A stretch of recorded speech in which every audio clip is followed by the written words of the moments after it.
তিনটা পদ্ধতিতে তিনি আমাদের দোয়া কবুল করেন। কয় পদ্ধতি? সবাই জোরে বলতে হবে, কয়টা? পদ্ধতি নাম্বার 1, আপনি যখন আল্লাহর কাছে কিছু চান, আল্লাহ বলেন দিব, ইয়েস দিব। তিনি বলেন দিব, তোমার দোয়া কবুল, আমি দিব বলেই তিনি দিয়ে দেন। আপনি পেয়ে খুশি হয়ে যান, আলহামদুলিল্লাহ পড়েন। দিব বলে দিয়ে দেয় সাথে সাথে, আপনি খুশি। পদ্ধতি নাম্বার 2, আপনি আল্লাহর কাছে কিছু চাইলেন, তখন আল্লাহ বলে দিব। আল্লাহ কি বলে? তিনি দিব না বলতে জানেন না, তিনি সবসময় কি বলে? দিব।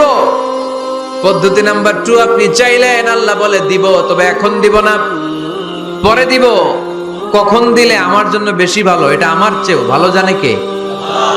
যখন দিলে আমার জন্য ভালো, আল্লাহ তখন দেয়। সুবহানাল্লাহ পড়ে। পদ্ধতি নাম্বার 3, আমরা চাইলাম, তখন আল্লাহ বলে দিব দিব দিব। না বলেন না তিনি, দিব, তবে এখনো দিব না, পরেও দিব না, এটা তোমার জন্য কিয়ামতের ময়দানে আমি রেখে দিব।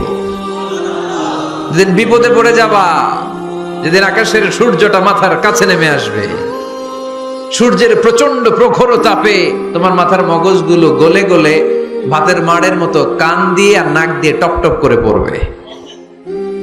তৃষ্ণায় ক্ষুধায় পেরেশানিতে জিহ্বাটা বের হয়ে কুকুরের মতো নাভি স্থল পর্যন্ত ঝুলতে থাকবে। পীর সাহেব মুরিদরে চিনবে না, মুরিদ পীর সাহেবরে চিনবে না, দলের নেতা কর্মী চিনবে না, দলের কর্মী নেতা চিনবে না, মা তার মেয়েকে চিনবে না, বাবা তার ছেলেকে চিনবে না, বন্ধু তার বন্ধুকে চিনবে না। ওই কঠিন দিন আমি তোমার এই দোয়ার বদৌলতে বাঁচায় দেব। আল্লাহু আকবার। এজন্য আল্লাহ বলেন, আমার কাছে চাও, চাওয়ার মতো চাইলে আমি সব দিয়ে দিতে পারি। কেউ ফিরে না খালি হাতে, আল্লাহরে তোর দরবারেতে। সবাই পড়েন, কেউ ফিরে না। এই কথাটা 100% ঠিক না? তিনটা সিস্টেমে কেউ খালি হাতে ফিরছে? প্রথমে সাথে সাথে দিলেন, এরপরে দেরি করে দিলেন, তারপরেরটা তিনি রেখে দিলেন।